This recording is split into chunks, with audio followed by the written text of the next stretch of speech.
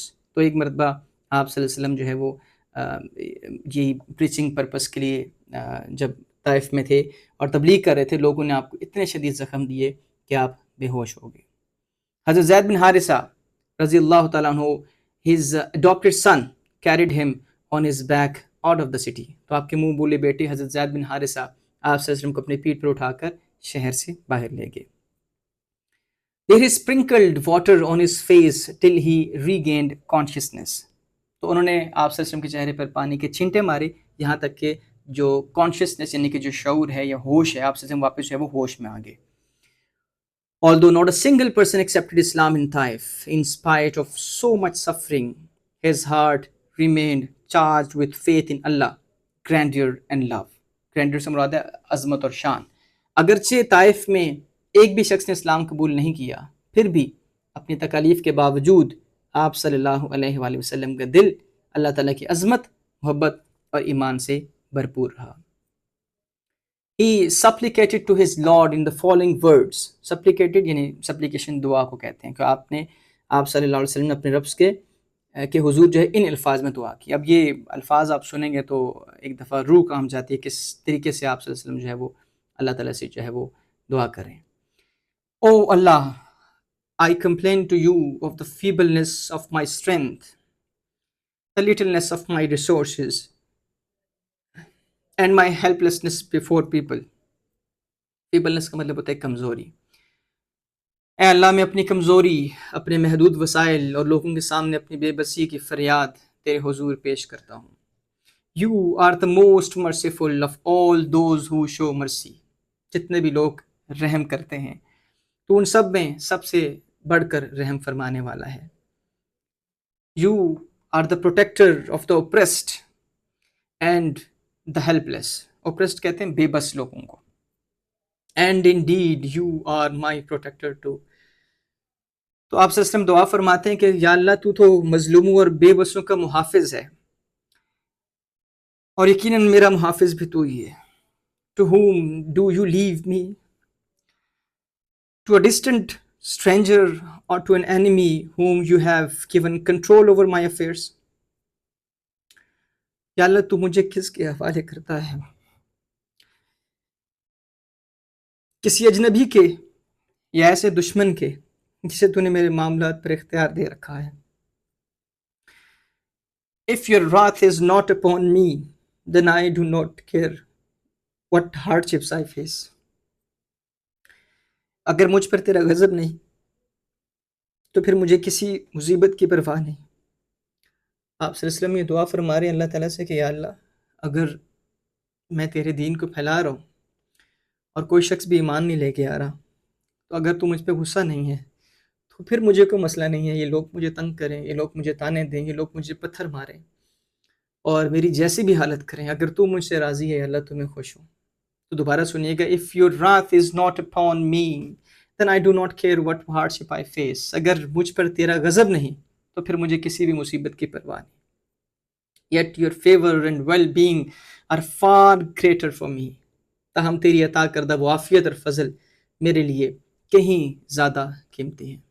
اب وہ دعا کرنے کا طریقہ دیکھیں، جب آپ کسی پریشانی میں ہوں، جب آپ کسی مصیبت میں ہوں، گلہ نہیں کیا اللہ تعالیٰ سے، اس وقت بھی آپ سے اللہ تعالیٰ سے کہہ رہے ہیں کہ اللہ اگر تم سے غصہ نہیں ہے تو پھر یہ پریشانیاں کچھ پریشانیاں نہیں ہیں، یہ جو سختیاں ہیں یہ کچھ سختیاں نہیں ہیں۔ I seek refuge in the effulgence of your divine being, which dispels all darkness and sets right all affairs of this world and the hereafter.